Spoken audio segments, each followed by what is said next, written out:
तो क्या हाल है दोस्तों, एक बार फिर से स्वागत है आपका हमारे यूट्यूब चैनल पर दोस्तों। और आज हम बात करने वाले हैं व्हाट इफ के 5th एपिसोड के बारे में। जी हाँ दोस्तों, व्हाट इफ का 5th एपिसोड डिज्नी प्लस पर रिलीज़ हो चुका है। और अगर अभी तक आपने व्हाट इफ का 5th एपिसोड नहीं देखा तो पहले जाकर के आप व्हाट इफ का 5th एपिसोड देख सकते हैं, उसके बाद ही वीडियो को आगे कंटिन्यू करना, क्योंकि ये जो हमारा रिव्यू है ये स्पॉइलर फ्री बिल्कुल नहीं है। और दोस्तों बात करें हम एपिसोड की, तो एपिसोड इन्फिनिटी वॉर के उसी सीन से शुरू होता है जब हमारे जो हल्क भाई साहब हैं वो आकर धरती पे गिरते हैं। उसी तरह डॉक्टर स्ट्रेंज के पास जाकर के गिरते हैं, जहाँ पर वोंग भी होता है, डॉक्टर स्ट्रेंज भी होता है। और मतलब हमारे हल्क भाई साहब है वो जाकर गिरते हैं और मतलब आसपास देखते हैं कि भैया थैनोस आ रहा है और भागो थैनोस आ रहा है। और मतलब आसपास कोई भी नहीं होता, बिल्कुल एकदम सन्नाटा पटाता है। हमें वहाँ पर हमें जो दिखाया जाता है डॉक्टर स्ट्रेंज का केव दिखाया जाता है, जिसकी क्लॉक ऑफ लेविएशन भी कहते हैं। और मतलब तभी वहाँ से हमारे ब्रूस बैनर भाई साहब बाहर निकलते हैं और देखते हैं सब के सब सन्नाटा पड़ा है, कहाँ गए सब के सब। तभी हमारे सामने से थैनोस की संतान आती है और मतलब ब्लैक ऑर्डर वहाँ से आ रहा होता है। तो मतलब हमारे ब्रूस बैनर का जो हल्क है वो भी बाहर नहीं आ पा रहा होता। फिर उधर देखते हैं कि शायद टोनी उन्हें कहीं से मिल जाए या कोई भी अवेंजर कहीं से आ जाए जो उनकी मदद कर सके उनको रोकने के लिए। लेकिन तभी पीछे से एक पोर्टल खुलता है डॉक्टर स्ट्रेंज वाला, और उसमें से टोनी स्टार्क का हाथ आता है और वो आते ही बूम कर देता है दोस्तों। और यहीं से हमारे जो ब्लैक ऑर्डर है उसके मतलब बहुत ही ज़्यादा इम्पैक्ट पड़ता है उस पर। तभी मुझे ऐसा लगा कि शायद ये जो यूनिवर्स दिखाया जा रहा है व्हाट इफ में, इसमें जो है शायद डॉक्टर स्ट्रेंज जो है वो टोनी स्टार्क है, मतलब टोनी स्टार्क की सॉर्सरर सुप्रीम बन चुका है, ऐसी कुछ शायद इस यूनिवर्स की स्टोरी है। लेकिन ऐसा नहीं था। तभी हमें उनके साथ डॉक्टर स्ट्रेंज और वोंग भी दिखाया जाता है जो कि टोनी स्टार्क के साथ आते हैं। और वो तभी शुरू में उनका चेहरा रिवील नहीं किया जाता कि तुम्हें लगता है शायद सब कुछ नॉर्मल है और शायद ये पहले से ही प्रिपेयर थे इस चीज़ के लिए। तभी वो आकर के उन दोनों को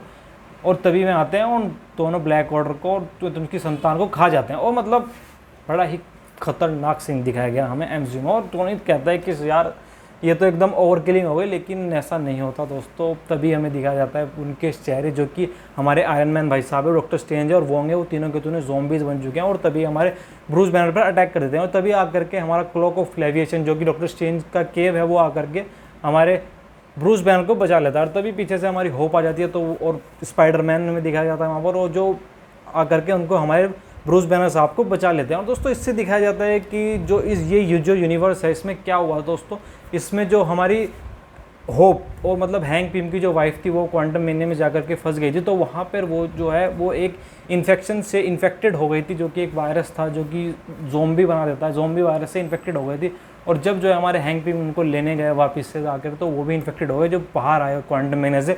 तो उन्होंने ये जो इन्फेक्शन था ये पूरी दुनिया में फैला दिया और सब के सब जो अर्थ पर सभी लोग जो है वो अभी इन्फेक्टेड हो चुके हैं और सभी के सभी जो है ज़ॉम्बी बन गए हैं। लेकिन कुछ लोग उनमें से बचे हुए हैं, जिनमें कि हमारा स्पाइडरमैन है, एंटमैन का सिर्फ सर है, होप है, हमारे बकी बार्न्स हैं और कर्ट्स है और शैरन कार्टर है, और हमारी ऐसे बहुत सारे रेटर्स करके हमारे बचे हुए हैं जो कि अभी तक ज़ॉम्बी नहीं बने और वो ज़ॉम्बी से हमारे लड़ रहे हैं। और वो इसी चीज़ ज़ॉम्बी से बचते बुझाते हमारे फिरते हैं, जिसमें कि हमें बीच बीच में फाइट लेते हुए दिखाया जाता है हमारे अवेंजर से, जिसमें कि हमें फैल्कन दिखाया जाता है, हॉकआई दिखाया जाता है, हमारे कैप्टन अमेरिका दिखाया जाता है। और मतलब अपने फेवरेट सुपर हीरोज़ को इस तरह ज़ॉम्बी बन करके इतनी मौत मरते हुए देखना दोस्तों, ये बहुत ही ज़्यादा हार्ट ब्रेकिंग होता है। और ये जो एपिसोड चलता है हमारा इतने ज़्यादा एक्शन के साथ साथ हमारे लिए बहुत ज़्यादा इमोशनल भी एपिसोड है दोस्तों।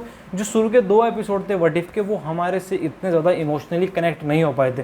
लेकिन दोस्तों जो हमारा 4th और 5th एपिसोड से ये हमारे अंदर से इमोशन ऐसे निकाल करके बाहर ला पा रहा है और एक बहुत ही अच्छी एंटरटेनमेंट हमें दे पा रहा है दोस्तों। अभी तक के जो ये 2 एपिसोड मुझे तो बहुत ज़्यादा अच्छे लगे और इमोशनली भी काफ़ी ज़्यादा अटैच होता है। एक सीन आता है जिसमें कि हमारे स्पाइडरमैन को हमारी जो होप है वो पूछती है कि तुम इतना स्माइल कैसे कर सकते हो ऐसी सिचुएशन में। तब वो बताता है कि शायद उसकी लाइफ इतनी ज़्यादा सैड रही है कि उसे प्रैक्टिस हो गई है इस जैसी सिचुएशन में रहने की, अपनों को खोने की। तो वो अपने आप को स्माइल करने की उसे बहुत ही ज़्यादा प्रैक्टिस है, जिससे कि वो ऐसी सिचुएशन में भी स्माइल कर पा रहा है।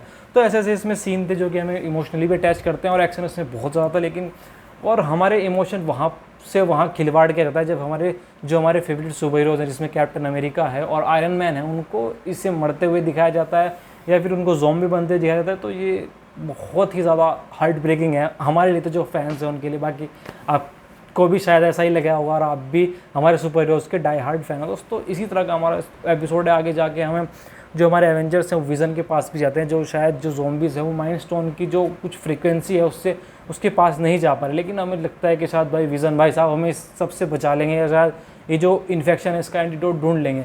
लेकिन विज़न भाई साहब भी कुछ अंदर ही खिचड़ी पका रहे होते हैं, जो कि वांडा को फीड कर रहे होते हैं वुमन बुला करके। वो बताते हैं कि ये सभी एक ट्रैप है वकील से देख के। वहाँ पर हमें टचला भी देखने को मिलता है दोस्तों।